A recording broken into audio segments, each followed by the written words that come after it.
ಹೇಳ್ತಾರೆ ಸಿಟಿ ರವಿ ದೊಡ್ಡ drama master.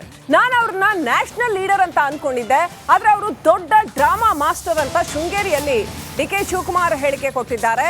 ಬೆದರಿಕೆ ಹಾಕಿದ್ದಾರೆ ಅಂತೆಲ್ಲ ಮಾತಾಡಬಾರ್ದಾಗಿತ್ತು, ಬೇರೆ ಯಾರು ಒಪ್ಪೋದು ಬೇಡ, ಆತ್ಮಸಾಕ್ಷಿ ಹೇಳಿದ್ರೆ ಸಾಕು ಅಂತ ಡಿಕೆ ಶಿವಕುಮಾರ್ ತಿರುಗೇಟು ಕೊಟ್ಟಿದ್ದಾರೆ. ಶೃಂಗೇರಿಯಲ್ಲಿ ಮಾತನಾಡ್ತಾ MLC ಸಿಟಿ ರವಿಗೆ ಡಿಕೆ ಶಿವಕುಮಾರ್ ತಿರುಗೇಟು ಕೊಟ್ಟಿದ್ದಾರೆ. ದೊಡ್ಡ ಡ್ರಾಮಾ ಮಾಸ್ಟರ್ ಅಂತ ಡಿಕೆ ಶಿವಕುಮಾರ್ MLC ಸಿಟಿ ರವಿಗೆ ಕೊಟ್ಟಿರ್ತಕ್ಕಂಥ ಬಿರುದು.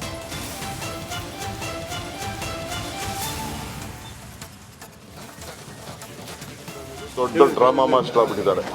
ನಾನು ಒಬ್ಬ ನ್ಯಾಷನಲ್ ಲೀಡರ್, ಅವರು BJP ಆಫೀಸ್ ಬೇರರ್ ಅಂತ ತಿಳ್ಕೊಂಡಿದ್ದೆ. ನಾನು ಅವರ ಮಾತು ವಿಚಾರ ಎಲ್ಲ ನೋಡಿದ್ರೆ ಅವರು ಈ ಲೆವೆಲ್ಗೆ ಇಳಿತಾರೆ ಅಂತ ನಾನು ತಿಳ್ಕೊಂಡಿರಲಿಲ್ಲ. ಅರ್ಥ ಆಯ್ತಾ? ಸುಮ್ಮನೆ ಮಾತಾಡಿದ್ದು ಬೇರೆ ಯಾರು ಮಾತಾಡಬೇಕಾಗಿಲ್ಲ. ಕಾನ್ಷಿಯಸ್ ಇದೆಯಲ್ಲ, ಆತ್ಮಸಾಕ್ಷಿ.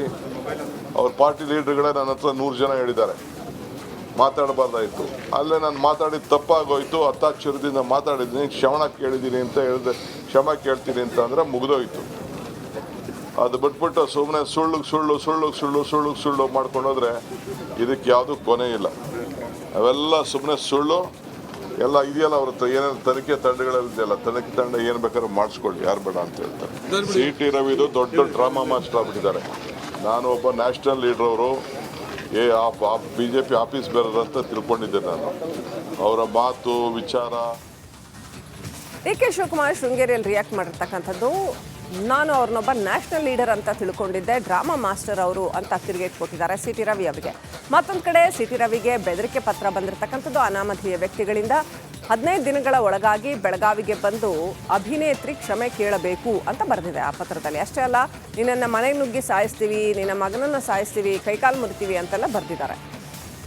ನೆಕ್ಸ್ಟ್ ಅಪ್ಡೇಟ್ ಪಡ್ಕೊಳ್ಳೋಣ. ನಮ್ಮ ಪ್ರತಿನಿಧಿ ಸುರೇಶ್ BJP ಕಚೇರಿಯಿಂದ ಲೈವ್ ಕನೆಕ್ಟ್ ಆಗಿದ್ದಾರೆ. ಸುರೇಶ್, ಒಂದು ಕಡೆ ಇಂಥದ್ದೊಂದು ಅನಾಮಧೇಯ ಪತ್ರ, ಯಾರಂತೆ ಅದರಲ್ಲಿ ಅಭಿನೇತ್ರಿ ಯಾರಂತೆ, ಮತ್ತೆ ಮತ್ತೊಂದು ಕಡೆ ಡಿಕೆ ಶಿವಕುಮಾರ್ ಹೇಳ್ತಾ ಇರ್ತಕ್ಕಂಥದ್ದು ಡ್ರಾಮಾ ಮಾಸ್ಟರ್ ಸಿಟಿ ರವಿ ಅಂತ ಒಂದು ರೀತಿಯ ಸಂಧಾನದ ಧ್ವನಿಯಲ್ಲಿ ಮಾತನಾಡ್ತಾ ಇದ್ದಾರೆ. ಲಕ್ಷ್ಮೀ ಹೆಬ್ಬಾಳ್ಕರ್ ಅವರು ಈ ಹಿಂದೆ ನೋಡಿದ್ರೆ ಇಲ್ಲ, ನಾನು ಫೈಟ್ ಮಾಡೇ ಮಾಡ್ತೀನಿ, ಅವ್ರು ನನಗೆ ಅಪಶಬ್ದ ಬಳಸಿದ್ದಾರೆ ಅಂತ, ಇದನ್ನು ನಾನು ಲೀಗಲಿ ಫೈಟ್ ಮಾಡೇ ಮಾಡ್ತೀನಿ ಅಂತ ಹೇಳಿದ್ರು. ಆದರೆ ಡಿಕೆ ಶಿವಕುಮಾರ್ ಸ್ವಲ್ಪ ಸಾಫನ್ ಆಗಿದ್ದಾರೆ. ಹಾಗಾದರೆ ಏನು ನಡೀತಾ ಇದೆ ಸುರೇಶ್?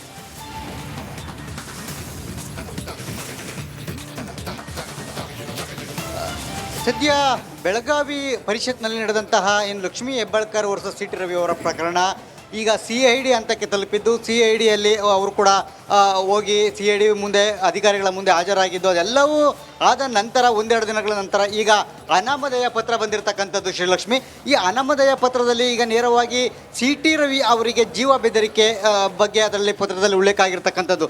ಪ್ರಮುಖವಾಗಿ ಅವರನ್ನು ಸಾಯಿಸ್ತೇನೆ ಅಂತಕ್ಕಂತಹ ಮಾತನ್ನು ಕೂಡ ನೇರವಾಗಿ ಪತ್ರದಲ್ಲಿ ಉಲ್ಲೇಖ ಮಾಡಿದ್ದಾರೆ. ಸಿಟಿ ರವಿಯವರ ಜೊತೆಗೆ ಸಿಟಿ ರವಿಯವರ ಪುತ್ರ ಸೂರ್ಯ ಅವರಿಗೂ ಕೂಡ ಅವರನ್ನು ಕೂಡ ಸಾಯಿಸ್ತೇವೆ ಅಂತಕ್ಕಂಥ ಮಾತನ್ನು ಹೇಳಿರ್ತಾರೆ. ಜೊತೆಗೆ ಬೆಳಗಾವಿಗೆ ಬಂದು, ಚಿಕ್ಕಮಗಳೂರಿಂದ ನೀವು ಬೆಳಗಾವಿಗೆ ಬಂದು ಏನೋ ಅಭಿನೇತ್ರಿ ಅವರಿಗೆ ಒಂದು ಕ್ಷಮೆಯನ್ನು ಕೇಳಬೇಕು ಬಹಿರಂಗವಾಗಿ ಅಂತಕ್ಕಂಥ ಮಾತನ್ನು ಕೂಡ ಪತ್ರದಲ್ಲಿ ಉಲ್ಲೇಖ ಮಾಡಿರ್ತಕ್ಕಂಥದ್ದು. ಇಲ್ಲಿ ನಾವು ಅಭಿನೇತ್ರಿ ಅಂತಕ್ಕಂಥ ಒಂದು ಪದವನ್ನು ಬಳಸಿದಂಥ ಸಂದರ್ಭದಲ್ಲಿ ನಾವು ಸಾಮಾನ್ಯವಾಗಿ ಈಗ ಲಕ್ಷ್ಮೀ ಹೆಬ್ಬಾಳ್ಕರ್ ವರ್ಸಸ್ ಸಿಟಿ ರವಿಯವರ ಪ್ರಕರಣ ಉಲ್ಲೇಖವನ್ನು ಮಾಡುವಂಥ ಸಂದರ್ಭದಲ್ಲಿ ಸಹಜವಾಗಿ ಲಕ್ಷ್ಮೀ ಹೆಬ್ಬಾಳ್ಕರ್ ಇರಬಹುದು ಎಂಬ ಅರ್ಥದಲ್ಲಿ ಸದ್ಯ ಅರ್ಥೈಸ್ಕೊಳ್ಬೇಕಾಗತ್ತೆ. ಯಾಕೆಂತಂದರೆ ಸದ್ಯ ಅವರ ಪ್ರಕರಣವೇ ಬೆಳಗಾವಿಯಲ್ಲಿ ದೊಡ್ಡ ಮಟ್ಟದಲ್ಲಿ ಸುದ್ದಿ ಆಗಿರ್ತಕ್ಕಂಥದ್ದು, ರಾಜ್ಯ ಮಟ್ಟದಲ್ಲಿ ಕೂಡ ಅದೇ ವಿಚಾರ ಸುದ್ದಿ ಆಗಿರ್ತಕ್ಕಂಥದ್ದು.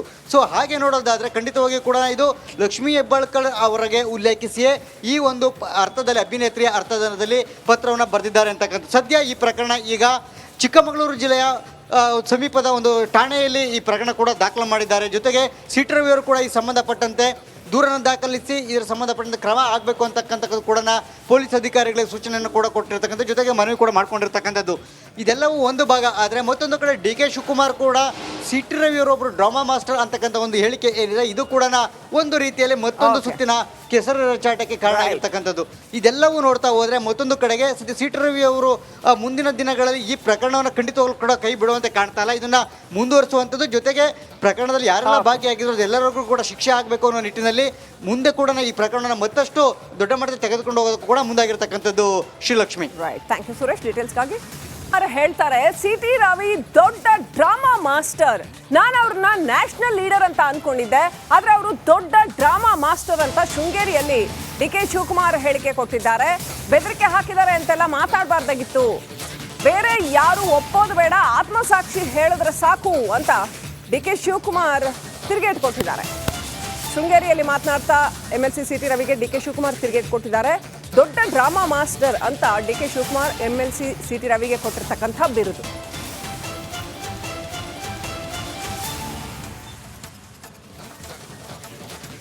ದೊಡ್ಡ ಡ್ರಾಮಾ ಮಾಸ್ಟರ್ ಆಗ್ಬಿಟ್ಟಿದ್ದಾರೆ.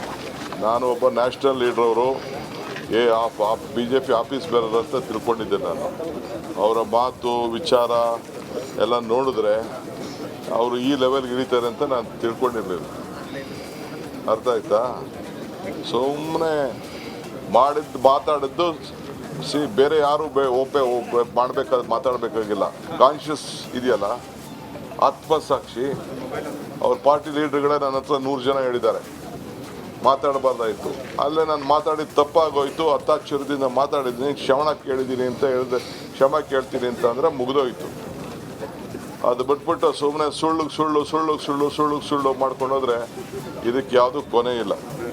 ಅವೆಲ್ಲ ಸುಮ್ಮನೆ ಸುಳ್ಳು ಎಲ್ಲ ಇದೆಯಲ್ಲ. ಅವ್ರ ಹತ್ರ ಏನೇನು ತನಿಖೆ ತಂಡಗಳಿದೆಯಲ್ಲ, ತನಿಖೆ ತಂಡ ಏನು ಬೇಕಾದ್ರೂ ಮಾಡಿಸ್ಕೊಳ್ಳಿ, ಯಾರು ಬೇಡ ಅಂತ ಹೇಳ್ತಾರೆ. ಸಿ.ಟಿ. ರವಿದು ದೊಡ್ಡ ಡ್ರಾಮಾ ಮಾಸ್ಟರ್ ಆಗ್ಬಿಟ್ಟಿದ್ದಾರೆ. ನಾನು ಒಬ್ಬ ನ್ಯಾಷನಲ್ ಲೀಡರ್, ಅವರು BJP ಆಫೀಸ್ ಬೇರರ್ ಅಂತ ತಿಳ್ಕೊಂಡಿದ್ದೆ. ನಾನು ಅವರ ಮಾತು ವಿಚಾರ. ಡಿ.ಕೆ. ಶಿವಕುಮಾರ್ ಶೃಂಗೇರಿಯಲ್ಲಿ ರಿಯಾಕ್ಟ್ ಮಾಡಿರ್ತಕ್ಕಂಥದ್ದು, ನಾನು ಅವ್ರನ್ನೊಬ್ಬ ನ್ಯಾಷನಲ್ ಲೀಡರ್ ಅಂತ ತಿಳ್ಕೊಂಡಿದ್ದೆ, ಡ್ರಾಮಾ ಮಾಸ್ಟರ್ ಅವರು ಅಂತ ತಿರುಗೇಟು ಕೊಟ್ಟಿದ್ದಾರೆ ಸಿ.ಟಿ. ರವಿ ಅವರಿಗೆ. ಮತ್ತೊಂದು ಕಡೆ ಸಿ.ಟಿ. ರವಿಗೆ ಬೆದರಿಕೆ ಪತ್ರ ಬಂದಿರತಕ್ಕಂಥದ್ದು ಅನಾಮಧೇಯ ವ್ಯಕ್ತಿಗಳಿಂದ. 15 ದಿನಗಳ ಒಳಗಾಗಿ ಬೆಳಗಾವಿಗೆ ಬಂದು ಅಭಿನೇತ್ರಿ ಕ್ಷಮೆ ಕೇಳಬೇಕು ಅಂತ ಬರೆದಿದೆ ಆ ಪತ್ರದಲ್ಲಿ. ಅಷ್ಟೇ ಅಲ್ಲ, ನಿನ್ನನ್ನು ಮನೆಗೆ ನುಗ್ಗಿ ಸಾಯಿಸ್ತೀವಿ, ನಿನ್ನ ಮಗನನ್ನು ಸಾಯಿಸ್ತೀವಿ, ಕೈಕಾಲು ಮುರಿತೀವಿ ಅಂತೆಲ್ಲ ಬರೆದಿದ್ದಾರೆ.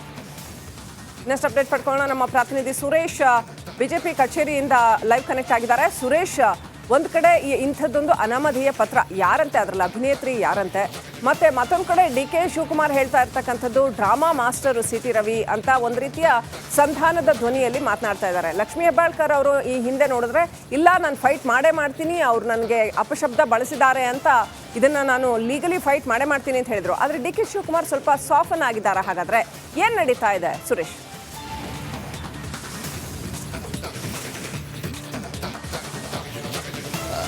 ಸದ್ಯ ಬೆಳಗಾವಿ ಪರಿಷತ್ನಲ್ಲಿ ನಡೆದಂತಹ ಏನು ಲಕ್ಷ್ಮೀ ಹೆಬ್ಬಾಳ್ಕರ್ ವರ್ಸಸ್ ಸಿ.ಟಿ. ರವಿ ಅವರ ಪ್ರಕರಣ ಈಗ CID ಹಂತಕ್ಕೆ ತಲುಪಿದ್ದು. CIDಯಲ್ಲಿ ಅವರು ಕೂಡ ಹೋಗಿ CID ಮುಂದೆ ಅಧಿಕಾರಿಗಳ ಮುಂದೆ ಹಾಜರಾಗಿದ್ದು, ಅದೆಲ್ಲವೂ ಆದ ನಂತರ ಒಂದೆರಡು ದಿನಗಳ ನಂತರ ಈಗ ಅನಾಮಧೇಯ ಪತ್ರ ಬಂದಿರತಕ್ಕಂಥದ್ದು ಶ್ರೀಲಕ್ಷ್ಮಿ. ಈ ಅನಾಮಧೇಯ ಪತ್ರದಲ್ಲಿ ಈಗ ನೇರವಾಗಿ ಸಿ.ಟಿ. ರವಿ ಅವರಿಗೆ ಜೀವ ಬೆದರಿಕೆ ಬಗ್ಗೆ ಅದರಲ್ಲಿ ಪತ್ರದಲ್ಲಿ ಉಲ್ಲೇಖ ಆಗಿರ್ತಕ್ಕಂಥದ್ದು. ಪ್ರಮುಖವಾಗಿ ಅವರನ್ನು ಸಾಯಿಸ್ತೇನೆ ಅಂತಕ್ಕಂತಹ ಮಾತನ್ನು ಕೂಡ ನೇರವಾಗಿ ಪತ್ರದಲ್ಲಿ ಉಲ್ಲೇಖ ಮಾಡಿದ್ದಾರೆ. ಸಿ.ಟಿ. ರವಿಯವರ ಜೊತೆಗೆ ಸಿ.ಟಿ. ರವಿಯವರ ಪುತ್ರ ಸೂರ್ಯ ಅವರಿಗೂ ಕೂಡ ಅವರನ್ನು ಕೂಡ ಸಾಯಿಸ್ತೇವೆ ಅಂತಕ್ಕಂಥ ಮಾತನ್ನು ಹೇಳಿರ್ತಾರೆ.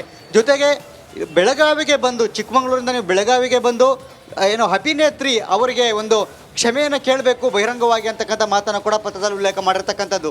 ಇಲ್ಲಿ ನಾವು ಅಭಿನೇತ್ರಿ ಅಂತಕ್ಕಂಥ ಒಂದು ಪದವನ್ನು ಬಳಸಿದಂಥ ಸಂದರ್ಭದಲ್ಲಿ ನಾವು ಸಾಮಾನ್ಯವಾಗಿ ಈಗ ಲಕ್ಷ್ಮೀ ಹೆಬ್ಬಾಳ್ಕರ್ ವರ್ಸಸ್ ಸಿ.ಟಿ. ರವಿಯವರ ಪ್ರಕರಣ ಉಲ್ಲೇಖವನ್ನು ಮಾಡುವಂಥ ಸಂದರ್ಭದಲ್ಲಿ ಸಹಜವಾಗಿ ಲಕ್ಷ್ಮೀ ಹೆಬ್ಬಾಳ್ಕರ್ ಇರಬಹುದು ಎಂಬ ಅರ್ಥದಲ್ಲಿ ಸದ್ಯ ಅರ್ಥೈಸ್ಕೊಳ್ಬೇಕಾಗುತ್ತೆ. ಯಾಕೆಂತಂದರೆ ಸದ್ಯ ಅವರ ಪ್ರಕರಣವೇ ಬೆಳಗಾವಿಯಲ್ಲಿ ದೊಡ್ಡ ಮಟ್ಟದಲ್ಲಿ ಸುದ್ದಿ ಆಗಿರ್ತಕ್ಕಂಥದ್ದು, ರಾಜ್ಯ ಮಟ್ಟದಲ್ಲಿ ಕೂಡ ಅದೇ ವಿಚಾರ ಸುದ್ದಿ ಆಗಿರ್ತಕ್ಕಂಥದ್ದು.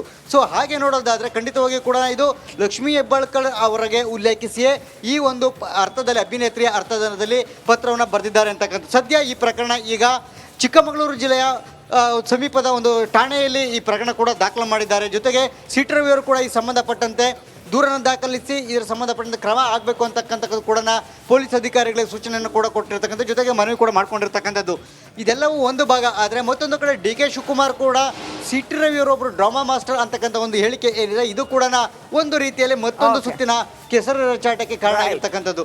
ಇದೆಲ್ಲವೂ ನೋಡ್ತಾ ಹೋದರೆ ಮತ್ತೊಂದು ಕಡೆಗೆ ಸಿ.ಟಿ. ರವಿಯವರು ಮುಂದಿನ ದಿನಗಳಲ್ಲಿ ಈ ಪ್ರಕರಣವನ್ನು ಖಂಡಿತವಾಗ್ಲೂ ಕೂಡ ಕೈ ಬಿಡುವಂತೆ ಕಾಣ್ತಾ ಇಲ್ಲ, ಇದನ್ನು ಮುಂದುವರಿಸುವಂಥದ್ದು. ಜೊತೆಗೆ ಪ್ರಕರಣದಲ್ಲಿ ಯಾರೆಲ್ಲ ಭಾಗಿಯಾಗಿದ್ರು ಎಲ್ಲರಿಗೂ ಕೂಡ ಶಿಕ್ಷೆ ಆಗಬೇಕು ಅನ್ನೋ ನಿಟ್ಟಿನಲ್ಲಿ ಮುಂದೆ ಕೂಡ ಈ ಪ್ರಕರಣವನ್ನು ಮತ್ತಷ್ಟು ದೊಡ್ಡ ಮಟ್ಟದಲ್ಲಿ ತೆಗೆದುಕೊಂಡು ಹೋಗೋದಕ್ಕೂ ಕೂಡ ಮುಂದಾಗಿರ್ತಕ್ಕಂಥದ್ದು Shrilakshmi. Right, thank you Suresh ಡೀಟೇಲ್ಸ್ಗಾಗಿ.